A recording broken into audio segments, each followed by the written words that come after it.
يا نونو بتعمل ايه؟ انت هنا بدور عليك من الصبح. يا حاج فين اشرف، الفلوس اللي عليك يا نونو؟ بقالك اسبوع سالب مني الفلوس ومدوخنا عليك، وبعدين انت بتعمل ايه هنا؟ بما انك جيت ايوه. يبقى انت ليك فيه. ليا فين؟ انا عايز فلوس يا نونو. ابويا بص حاطط كنز هنا بقاله سنين، كنز؟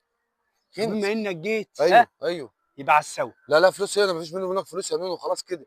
عنك طيب انت. بما انك ليك بقى طب فلوس، عنك انت. عايزك بص، هو من المكان من بعيد، من هناك ايوه كده ايوه ايوه ايوه. لحد هنا كده، هتشيل لي دي كله تجيبه لي هنا ماشي. في المكان ده كده. لما تجيبه هنا هنلاقي الكنز. متأكد؟ يلا بس اشتغل ماشي بس، يلا. يلا.